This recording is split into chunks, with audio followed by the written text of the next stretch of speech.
Bom dia, pessoal. Então, dando retorno em relação ao nosso desafio diagnóstico da semana, a hipótese mais frequente no nosso feed foi uma hipótese de trombose decorrente a uma neoplasia de pâncreas e a diarreia com a síndrome desabsortiva por uma insuficiência exócrina de pâncreas.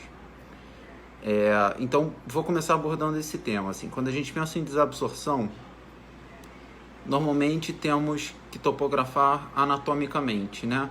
Então, ou vai ser uma lesão efetivamente do nosso intestino delgado, ou uma lesão do pâncreas, alterando a absorção de gordura, ou uma alteração na liberação de sais biliares, também alterando a absorção de gordura. Além disso, um diagnóstico diferencial que sempre tem que ser lembrado é supercrescimento bacteriano, tá? Existe um teste que é pouco utilizado na prática, que é o teste da destilose urinária, que avalia a integridade da mucosa. Se a gente, depois da ingestão, excreta mais do que 5 gramas na urina, denota uma absorção intestinal efetiva e uma má função do pâncreas. Se nós excretamos menos do que 5 gramas na urina, seria ou supercrescimento bacteriano ou alteração na mucosa do intestino, tá? No nosso caso, o que chama atenção? Chama atenção que ele tem uma biópsia com um padrão sugestivo de doença celíaca. A despeito disso, ele não tem um HLA típico da doença celíaca, que seria o HLA DQ2 e DQ8. E ele tem, na vigência de sintomas, uma sorologia negativa, tá? Tendo uma IgA, uma dosagem de IgA total normal. Nesse contexto, com o HLA não sendo HLA DQ2, DQ8, pensar numa doença celíaca soronegativa é muitíssimo improvável, tá? Então, ele recairia sobre a hipótese de um SPRU não celíaco, tudo bem?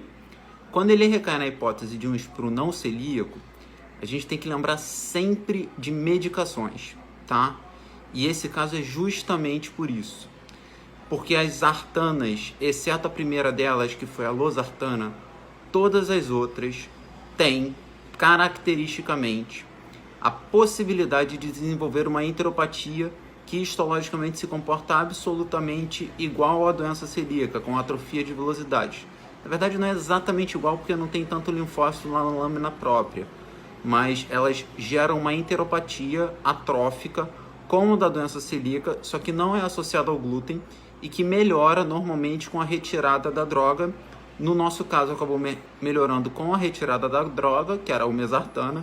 Então, olmesartana, valsartana, candesartana, todas podem causar essa síndrome. Então, a gente retirou a olmesartana e, além disso, fez uma budesonida oral por um período de 2 meses, para que ele pudesse reestabelecer a mucosa.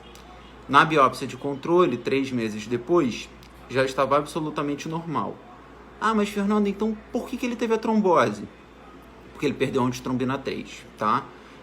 Num contexto dessa enteropatia, ele cursou, além da síndrome desabsortiva global, com perda de gordura, com uma enteropatia perdedora de proteínas, e nesse contexto perdeu a antitrombina 3 e teve a trombose.